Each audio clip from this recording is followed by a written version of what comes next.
नमस्कार दोस्तों, सुबोधन thought channel में आप सभी का स्वागत है। दोस्तों, मैं आपको बता रहा हूँ इस वीडियो में कि आपका जन्म जो है अगला किस रूप में होगा, आप क्या बनकर अगले रूप जन्म लेंगे अगले में। तो इसके बारे में आपको बता रहा हूँ। दोस्तों, आपने देखा होगा कि बहुत से लोग जो हैं मरने के बाद कहते हैं कि मैं ये बन के आऊँगा, तुम्हारे साथ ऐसे बदला लूँगा, आत्मा बन के आऊँगा, तुमसे बदला लूँगा, और कई तरह की इस तरह की बातें बोलते हैं। तो आपको ये कैसे पता लगेगा कि अगला जन्म जो मेरा होगा किस रूप में होगा, मैं अगले जन्म में क्या बनूंगा। तो मैं इसके बारे में आपको बता रहा हूँ इस वीडियो में, अगले जन्म में आप क्या बनने वाले हो।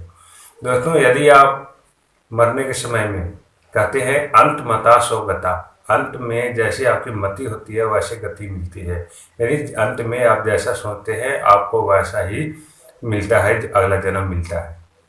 जो अंत समय आपका होता है आत्मा का परमात्मा से मिलन का होता है। लेकिन उस मिलन की घड़ी में हम जो है क्या करते हैं कि उस परमात्मा को याद ना करके जिससे हमें मिलना है, हम उसको याद करते हैं जिसको हम बहुत प्यार करते हैं, बहुत चाहते हैं, जिस व्यक्ति को हम उसको याद करते हैं, और उसी के अनुसार परमात्मा हमें वहाँ भेज देता है उससे मिलने के लिए। यदि हम अंत समय में किसी धन को याद करें कि हमने बहुत सारा धन याद रखा हुआ है, तो उसको कौन भोगेगा। तो आप जो है उसका याद करते हो कि मेरे पास बहुत धन है, तो फिर जो है अगला जन्म आपको सांप का, चूहे का, आदि का मिलेगा। जिससे क्या होगा कि आपके पास बहुत सारे धन होंगे, आप उसको वहाँ पे रहोगे बैठे। आपने देखा होगा, कई बार बताते भी हैं कि वहाँ खजाना तो बहुत है लेकिन वहाँ सांप रखवाली करते हैं। तो खजाने की रखवाली करने वाले सांप कोई और नहीं होते बल्कि वही होते हैं जो जिनका वो खजाना होता है, और वो अगले रूप सांप का उनका आता है, और वो जो है अपना उसी में रखवाली कर रहे होते हैं। तो इस बात कहने का मतलब यही है कि आप जिस चीज़ को मरने के समय में याद करते हो वही चीज़ में आपका जन्म होता है। यदि आप जो है खाने के लिए याद करते हो कि मुझे कुछ खाने को मिल जाता, कुछ खाया नहीं है, भूखा हूँ, तो इस प्रकार से भोजन का याद आप करते हैं, दिमाग में रखते हैं मरने के समय में, तो आपका जन्म जो है सुअर में हो सकता है, कुत्ते में हो सकता है, जो कि बिष्ठा खाते हैं। बिष्ठा आप सबको पता है कि उसमें तरह तरह के व्यंजन होते हैं, तो वो खाते हैं वो। और इस तरह से और भी बातें हैं, जैसे यदि मरने के समय में आप जो है किसी स्त्री का, या स्त्री है तो किसी पुरुष का याद करते हैं कि मेरे को इससे प्यार है, ये मेरे को मिल जाता, तो अगला ही जन्म आपको उसी रूप में मिलेगा जैसा आप विचार कर रहे हैं। तो यही कहने का मतलब होता है कि आप जो भी जन्म चाहते हैं वो मरने के समय में याद करेंगे और आपको वो जन्म जो है मिलेगा।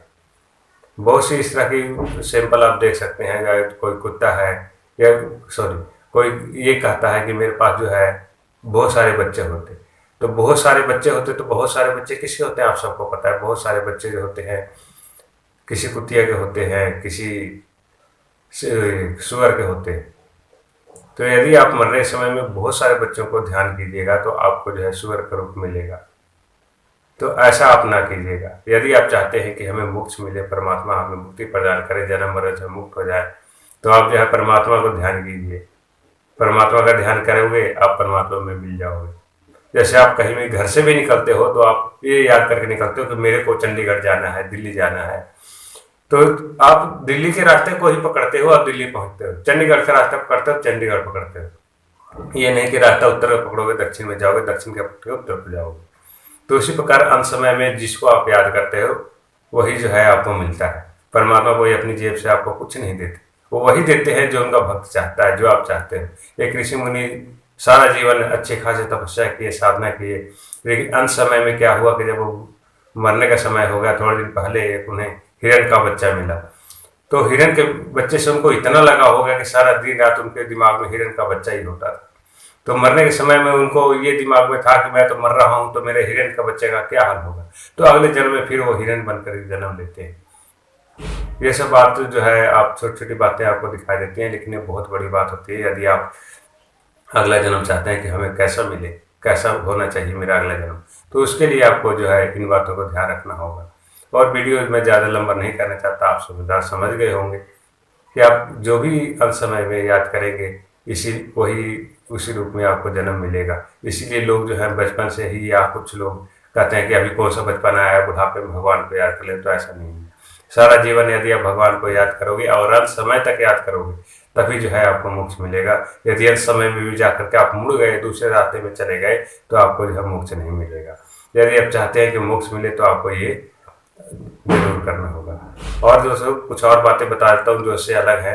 दोस्तों यदि आप चाहते हो कि मोक्ष प्राप्त हो तो हमेशा आपको देते रहना चाहिए, क्योंकि आप देते रहोगे तो ही आपको मिलेगा। यदि आप सुख दोगे तो सुख मिलेगा, धन दोगे तो धन मिलेगा, और इन सबको देते रहो। अगर चाहोगे कि ये मेरे को मिले तो मिलने की आशा करोगे तो कभी नहीं मिलेगी। यदि आप चाहते हो कि मुझे मोक्ष मिले तो आपको देना ही देना है, लेना कुछ भी नहीं है। यदि आप लेने की इच्छा करोगे तो फिर लेने के लिए फिर धरती पर आना पड़ेगा। जैसे भीष्म पितामह जो है 100 साल पहले तक का देखो कर्जा चुकाए, 6 महीने तक सरसैया प्लेटे, क्योंकि उन्होंने जो है पिछले जन्म में अर्जुन को जो है कांटे पे फेंक दिया था, जो बेर का पेड़ था उस पे फेंक दिए थे, और अर्जुन सांप था, वो वहां तड़प तड़प कर कई समय के बाद मरा था। तो अगले जन्म 100 सालों के बाद, 100 जन्मों के बाद जो है भीष्म पितामह को ऐसा स्थिति आ गया कि उन्हें जो है अर्जुन ने जो है उस कांटे पे सुला दिया, सरसैया पे सुला दिया, और वहां उनकी जो है मृत्यु हुई।